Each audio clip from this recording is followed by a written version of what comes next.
kulan wacan oo wanaagsan ku soo dhawaada warka galwareed media qodobada ku daawa doontaan daawadayaal waxa kamida taliyaha guud ee ciidanka Kenya oo safar qarsoodi ah ku yimid Soomaaliya ahlu sunna oo soo gudbisay liiska xildhibaanada u matalaya Galmudug saraakiil ka tirsan militariga Soomaaliya iyo xubno shabaab ah oo xabsiga la isku geeyay al-shabaab oo deegaan muhiim ah kala wareegay koonfur galbeed iyo xaaladda baydhabo oo kacsan maantay iyo nin ajnabi ah oo dawladda Soomaaliya ay doonaysay inay ciqaabto Muqdisho ka baxsaday haddii aan ugu cusub tahay fadlan daawade subscribe channelkan si aad u hesho wax kasta oo aan channelkan soo gelino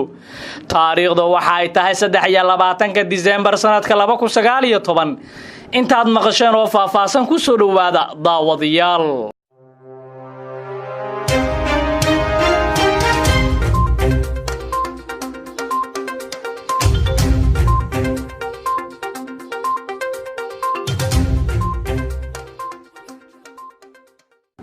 aan ku bilowno koonfurta Soomaaliya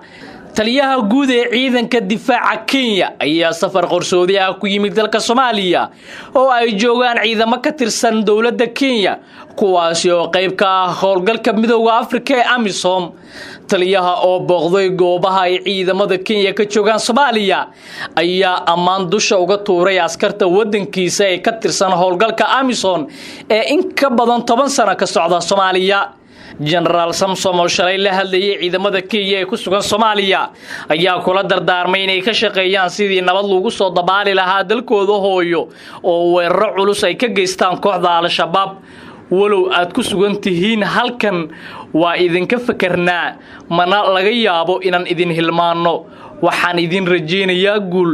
inta aad gudanaysaan waajibaadkiina ayuu yiri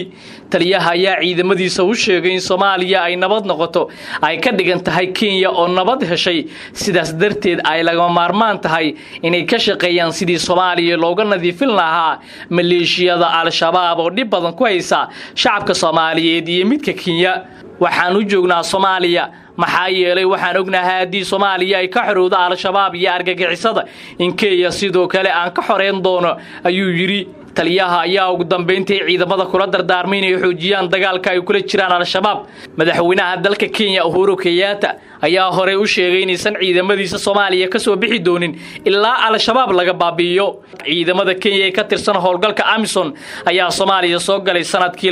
2011 waxayna saldhigyo ku leeyihiin deegaanada maamulka Jubbaland ee madaxweynaha uu ka yahay Axmed Maxamed Islaam Axmed Madoobe oo xiriir la leh dawladdaasi safarka qarsoodiga ah taliyaha uu ku yimid Soomaaliya ayaa ku soo aaday xilli uusan wanaagsaneyn xiriirka u dhaxeeya dawladda Soomaaliya iyo kan Kenya markaana Muqdisho saraakiil ka tirsan militariga Soomaaliya iyo xubnaha al-shabaab ayaa xabsiga la isku geeyay dawladda Soomaaliya ayaa xabsiga dhexe u gudbisay gaashaanle sare Cali Maxamed Nuur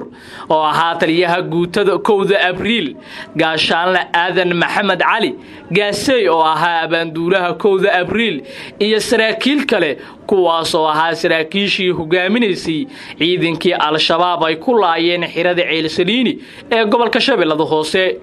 xog ay heshay caasimada online oo warkaan daabacday ayaa sheegay in saraakiishan oo xukun sugayaal ah la geeyay xabsiga dhexe isla markaana ay wajahayaan halis amni sida ay noo xaqiijiyeen xubno ka tirsan eheladooda oo la hadlay caasimada online ehelada ayaa sheegay in saraakiishan la geeyay qol ay ku jiraan rag ku eedeysan inay xubno ka yihiin maleeshiyada shabaab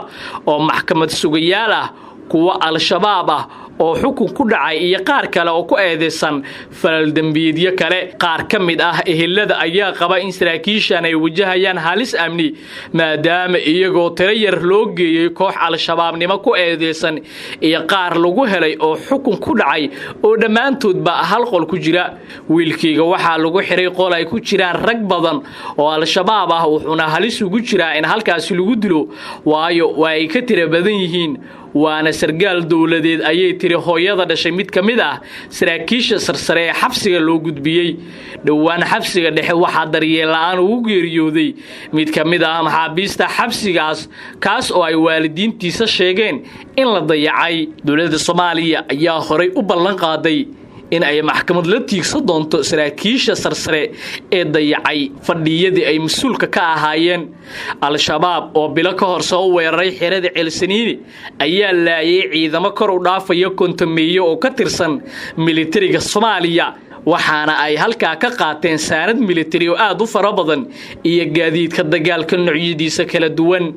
Markaana Koonfur Galbeed, Al-Shabaab ayaa deegaan muhiim ah kala wareegay maamulka Koonfur Galbeed Soomaaliya.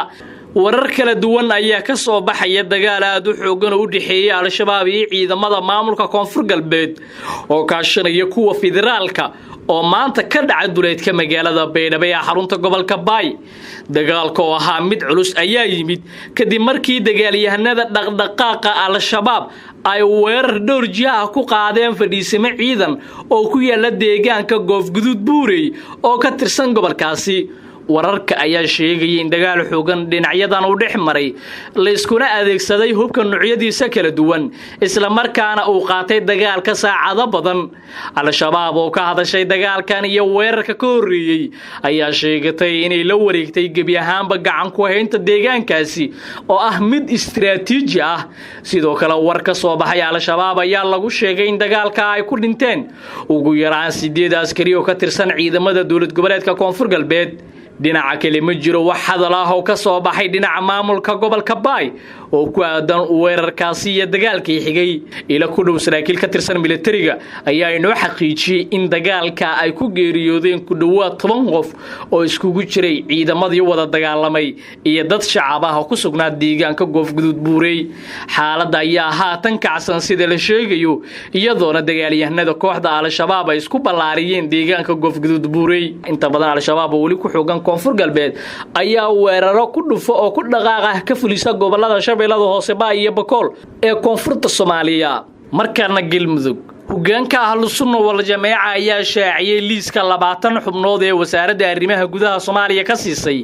baarlamaanka cusub ee loo soo xulayo dowlad goboleedka Galmudug.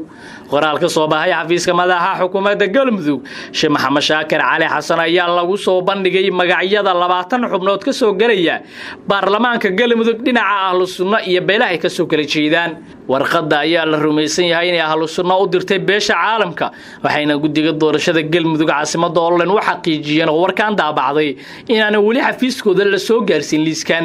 xubnahan oo tirahan gaaraya 20 ayaa waxay kala yihiin Axmed Maxamed Aadan oo ka soo jeeda beesha Mareexaan, Bashiir Sheekh Axmed Cawaalo oo ka soo jeeda beesha Sacad, Bashiir Xaashi Dirac oo ka soo jeeda beesha Duduble, Cabdulqaadir Jumbarre oo ka soo jeeda beesha Ceyr, Cabdiraxmaan Cali Maxamuud oo ka soo jeeda beesha Saleebaan, Cabdi Maxamed Faarax oo ka soo jeeda beesha Saleebaan,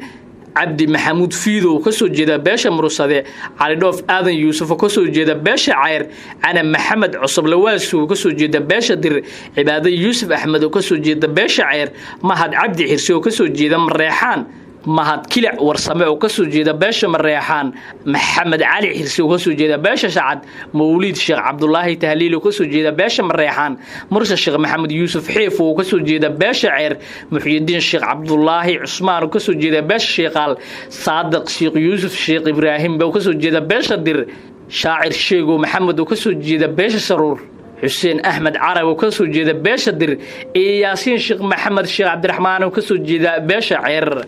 waxaana dhawaan Ahlusunnah iyo dawladda ay ku heshiiyeen in Ahlusunnah la siiyo 20 xildhibaan farahan ay kala baxda dhismaha Galmudug. nin ajnabi ah oo dawladda Soomaaliya ay doonaysay inay ciqaabto ayaa Muqdisho ka baxsaday. dawladda Soomaaliya ayaa shaaca ka qaaday inuu magaalada Muqdisho ka baxsaday dhakhtar ajnabi ah oo loo haystay inuu dharbaaxay gabar Soomaali ah. wasiirka caafimaadka Soomaaliya Fawziya Abikar Nuur ayaa sheegtay in dhakhtarka aanu ka shaqeynayay isbitaalka Masaarida ee magaalada Muqdisho ay damiintay dad Soomaali kadibna uu maalin cad ka dhoofay garoonka Aadan Cadde. wasiirka ayaa sheegtay in dawladda Soomaaliya ay doonaysay ninkaas ay u ciqaabto xadgudubkii uu ku sameeyay gabadha Soomaaliyeed. wasiirka ma sheegin gabadha la dharbaaxay inay ahayd bukaan ama inay isbitaalka ka shaqeynaysay. Fawziya ayaa sheegtay inay amar ku bixisay in haddii dhakhtarkaas uu dalka dib ugu soo laabto dib lagu celiyo diyaarad uu ku yimaado. arrintaas ayay wasiirka sabab uga dhigtay sharcigii lagu xukumi lahaa oo weli hor yaalla baarlamaanka Soomaaliya isla markaana ansixin.